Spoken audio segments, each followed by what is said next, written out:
Vandiperiyar assumption ദേവാലയത്തിൽ Easter ദിന പ്രത്യേക ശുശ്രൂഷകളും ഉയർത്തെഴുന്നേൽപ്പ് ആരാധനയും നടന്നു. ഇടവക വികാരി ഫാദർ ഫ്രാൻസിസ് നെടുംപറമ്പിലിന്റെ മുഖ്യ കാർമ്മികത്വത്തിലാണ് ചടങ്ങുകൾ നടന്നത്.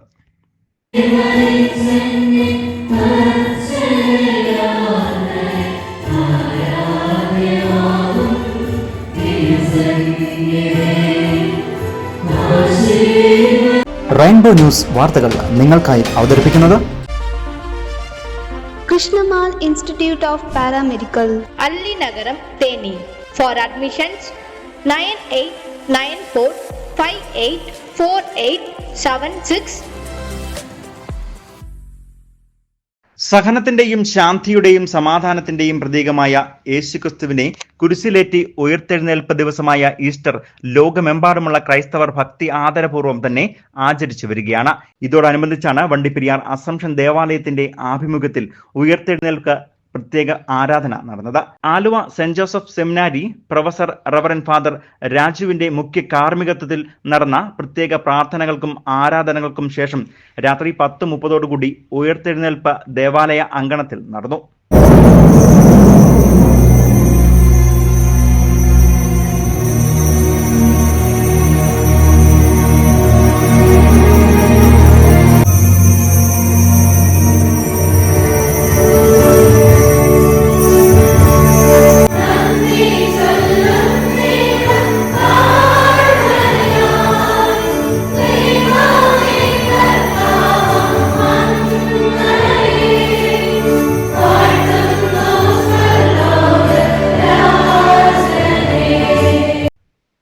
ഇടവക വികാരി ഫാദർ ഫ്രാൻസിസ് നെടുംപറമ്പിൽ, സഹവികാരി ഫാദർ അബിൻ വർഗീസ് എന്നിവർ ഈസ്റ്റർ ദിന സന്ദേശം നൽകി. ഫാദർ സെൽവരാജ് ആഘോഷമായ ഈസ്റ്റർ ദിന ചടങ്ങുകൾക്ക് നേതൃത്വം നൽകുകയും ചെയ്തു.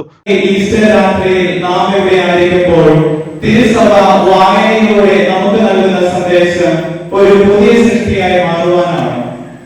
വിശുദ്ധ പൗലോസ് കൊരിന്തോസുകാർക്ക് എഴുതിയ ലേഖനം 2-ാം ലേഖനം 5-ാം അധ്യായം 17-ാം തിരുവചനം പറഞ്ഞു വെക്കുന്നത് ഇപ്രകാരമാണ്: ക്രിസ്തുവിനായിരിക്കുന്നവൻ പുതിയ സൃഷ്ടിയാണ്, പഴയത് കടന്നുപോയി, ഇതാ പുതിയത് വന്നിരിക്കുന്നു.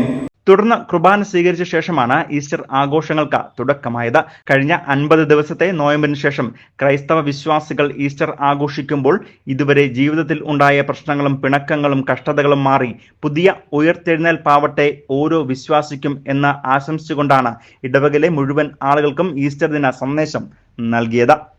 News bureau, Vandiperiyar.